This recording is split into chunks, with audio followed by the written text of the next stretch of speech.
also involved in helping the Prime Minister. I mean, in the office of the Prime Minister, sorry. I was assistant minister in the office of the Prime Minister. And in that office, the responsibility of that office was basically to supervise and coordinate government functions in all ministries, departments, and state agencies, which is very much in line with what my role at the Treasury, if this committee proposes my approval to the National Assembly and finally approved and appointed. In that office, Mr. Speaker, you will recall that there was no minister. And you will also recall that at the time I was appointed, Mr. Speaker and honorable members, there was not even a deputy prime minister. Because remember, the former president, who was a deputy prime minister, had stepped aside because of the cases that he had at the ICC. And the current prime cabinet secretary, who was another deputy prime minister, had already, because of political differences, practically left office. So I was basically deputy or assistant prime minister during that period that I was there. And so I, by default, and I helped the prime minister in coordinating government functions. Now, quickly, because I think my time is almost up, my work in Public Accounts Committee, first as a member in the 11th Parliament for 5 years, and later as the chairman now for 2 years, from 2022, October, I have interacted with how the government spends its revenue.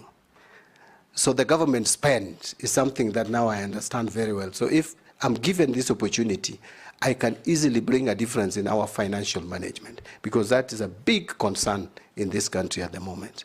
Mr. Speaker, I think I would leave it there, because if I went now to talk about my political life and chairing ODM for 10 years, and I think I would take all the time that's allocated for this vetting.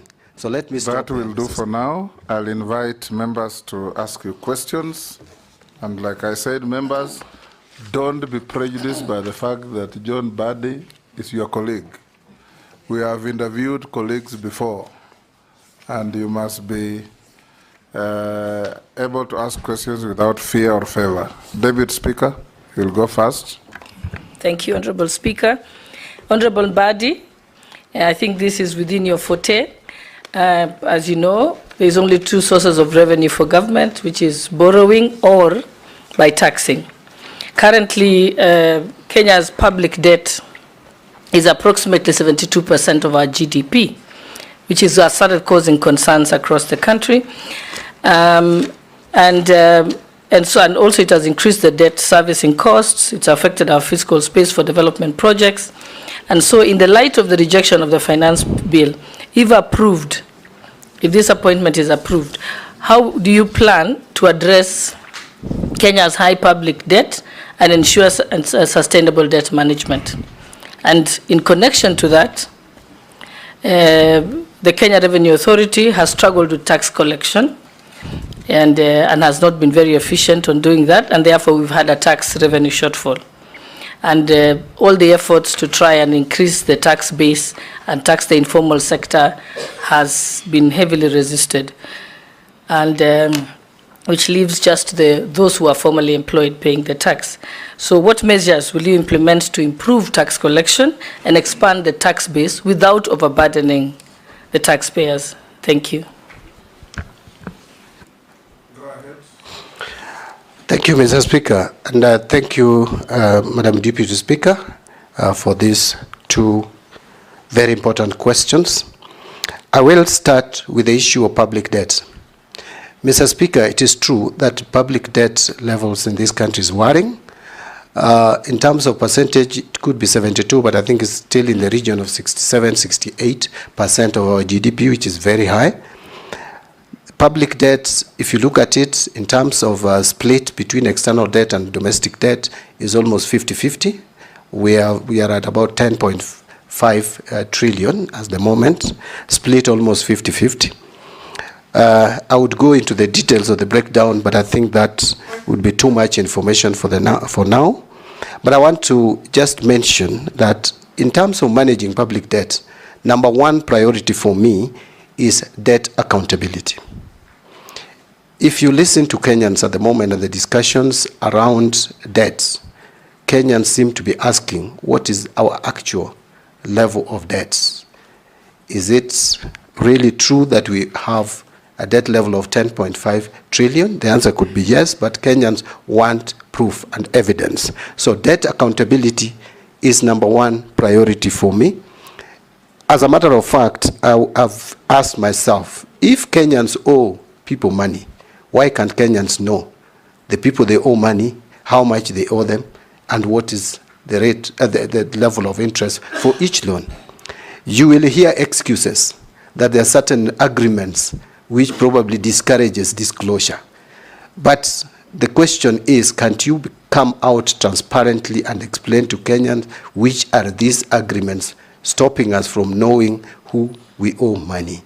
One of the things that I think we need to do is to make a debt register a statutory document, which should be published every year, like we publish all the other documents. Kenyans should know. It is not the government that owes money to Chinese.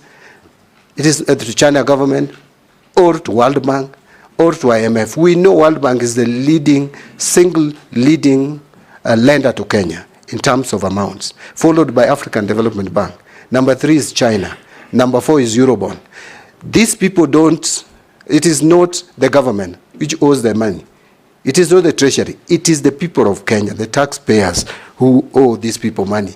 You cannot owe someone money without knowing how much you owe. So I want to put it that debt accountability is important. 2, we must work on linking projects to loans. We cannot borrow loans for general budgetary support.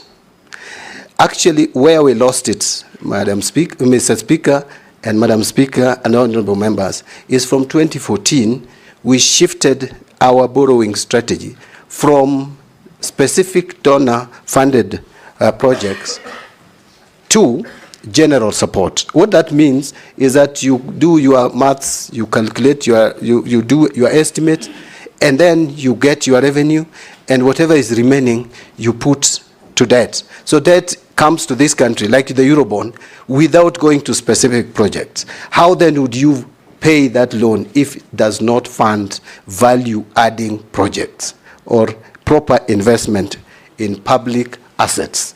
So that is something that we must do. Going forward, I'm talking about now going forward, because what has happened, we'll have to deal with it, but going forward, that is what we must do. A lot has been said about revenue mobilization, and the focus has been that we should be changing tax rates, we should be increasing tax rates, we should be coming up with new taxes. I don't think that is the solution. The solution to tax mobilization or revenue mobilization should be targeting the tax collector, KRA. KRA is like a cow which we milk without feeding. We have a provision that 2% of our revenue should go towards building capacity of KRA, but we don't do it. Look at the system that KRA is using at the moment. It needs re-engineering. If you hear or you listen to those who are involved in collecting taxes, especially custom duties. Custom duties, we are losing a lot through smuggling, through counterfeit products, because we don't have a system. We don't have a system that is foolproof, a system that can help us manage some of these tax leakages. Remember, there was a time, and I'm sure many of us, almost all of us here are old enough, you'll remember, that there was a time when KRA had a very good policy of graduate recruitment into KRA, and they were properly trained, like even for 2 years. You must have properly trained tax experts. The way we are recruiting staff at KRA at the moment and deploying them needs to be relooked into. You cannot have people who are not properly trained to collect taxes from people who hire properly trained accountants to calculate their taxes.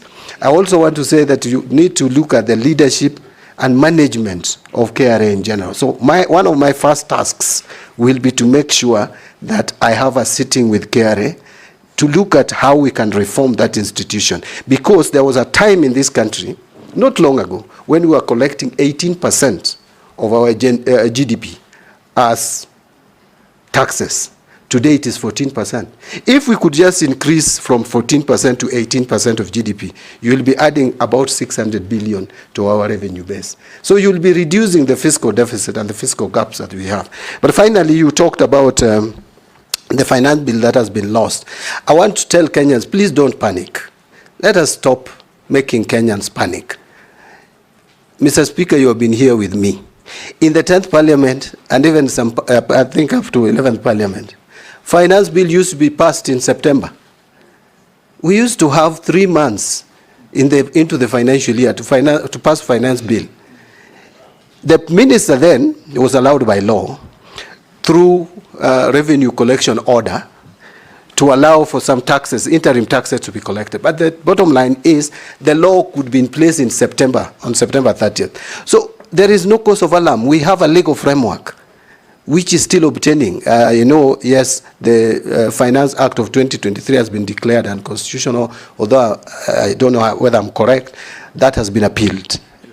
If that is correct, that is good. But still, we don't have a lacuna. In fact, Finance Bill is an omnibus amendment bill.